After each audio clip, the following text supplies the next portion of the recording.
T20 ലോകകപ്പിനുള്ള Indian cricket ടീമിനെ വൈകാതെ പ്രഖ്യാപിക്കാൻ പോവുകയാണ്.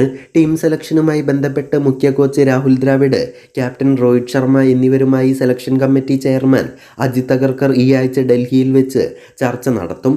അതിനുശേഷമായിരിക്കും ടൂർണമെന്റിനുള്ള 15-അംഗ സ്ക്വാഡിനെ ഔദ്യോഗികമായി പ്രഖ്യാപിക്കുക. ലോകകപ്പ് ടീം സെലക്ഷനുമായി ബന്ധപ്പെട്ടുള്ള ചർച്ചയിൽ പല കാര്യങ്ങളും കണ്ടെത്തേണ്ടതായുണ്ട്. ഓൾറൗണ്ടർമാരുടെ കാര്യത്തിലാണ് ആദ്യത്തെ ആശയക്കുഴപ്പം. സ്റ്റാർ ഓൾറൗണ്ടർ ഹാർദിക് പാണ്ഡ്യ നേരത്തെ ടീമിൽ സ്ഥാനമുറപ്പുള്ള താരങ്ങളിൽ ഒരാളായിരുന്നു. പക്ഷേ IPLൽ മുംബൈ ഇന്ത്യൻസിനൊപ്പമുള്ള ഫ്ലോപ്പ് ഷോയെ തുടർന്ന് അദ്ദേഹത്തിൻ്റെ സ്ഥാനം ചോദ്യം ചെയ്യപ്പെട്ടു കഴിഞ്ഞു. ബാറ്റിങ്ങിൽ കാര്യമായ ഇമ്പാക്റ്റ് ഉണ്ടാക്കാൻ സാധിക്കാത്ത ഹാർദിക് പാണ്ഡ്യ ബോളിങ്ങിലും കൂടുതൽ ഓവറുകൾ ബോൾ ചെയ്യാൻ തയ്യാറാവുന്നുമില്ല. ഇങ്ങനെ ഒരാൾ എന്തിനാണ് ടീമിലെന്നതാണ് ചോദ്യം. ഹാർദിക്കിന് പകരം ചെന്നൈ സൂപ്പർ കിങ്സിനായി കസറുന്ന ശിവൻ ദുബെയെ ടീമിൽ എടുക്കണമോ എന്നാണ് സെലക്ടർമാർ ആലോചിക്കുന്നത്. വിക്കറ്റ് കീപ്പറുടെ കാര്യത്തിലാണ് ഇന്ത്യക്ക് അടുത്ത ഉത്തരം വേണ്ടത്.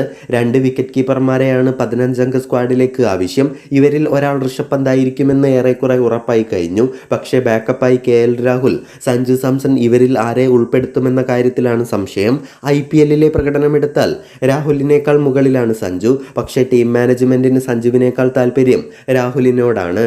ഓപ്പണർമാരായി ലോകകപ്പിൽ ആരെയൊക്കെ കളിപ്പിക്കുമെന്നതാണ് മൂന്നാമത്തെ ആശയക്കുഴപ്പം. നായകൻ രോഹിത്തും യുവ ഇടംകയ്യൻ ബാറ്റർ ജയ്സ്വാളുമാണ് ഈ റോളിലേക്ക് ഫേവറേറ്റുകൾ. പക്ഷേ മുൻ ക്യാപ്റ്റൻ വിരാട് കോഹ്ലിയെ ഓപ്പണറായി കളിപ്പിക്കണമെന്ന് പലരും ആവശ്യപ്പെട്ടു കഴിഞ്ഞു. എങ്കിലും ശിവൻ ദുബെ, റിങ്കു സിംഗ് എന്നീ 2 വെടിക്കെട്ട് താരങ്ങളെയും പ്ലേയിങ് 11-ൽ ഉൾപ്പെടുത്താൻ ഇന്ത്യക്ക് സാധിക്കും. എന്നാൽ ജയ്സ്വാൾ ഓപ്പണിങ്ങിലും കോഹ്ലി 3-ാം നമ്പറിലും കളിച്ചാൽ 2 പേരിൽ ഒരാൾക്ക് പ്ലേയിങ് 11-ൽ നിന്നും മാറി നിൽക്കേണ്ടതായും വരും. സ്പിൻ ബോളിംഗ് നിരയുടെ കാര്യത്തിലാണ് ഇന്ത്യയുടെ 4ാമത്തെ ആശയക്കുഴപ്പം. രാജസ്ഥാൻ റോയൽസിനായി IPLലെ മിന്നുന്ന പ്രകടനത്തിലൂടെ യുസ്വേന്ദ്ര ചഹൽ ലോകകപ്പ് ടീമിലേക്ക് അവകാശവാദം ഉന്നയിച്ചിരിക്കുകയാണ്. കുൽദീപ് യാദവാണ് നിലവിൽ സ്പെഷ്യലിസ്റ്റ് സ്പിന്നറുടെ റോളിലേക്ക് ഫേവറേറ്റെങ്കിലും ചഹലിനെയും ലോകകപ്പ് സംഘത്തിൽ ഉൾപ്പെടുത്താൻ ഇന്ത്യ നിർബന്ധിതരായേക്കും.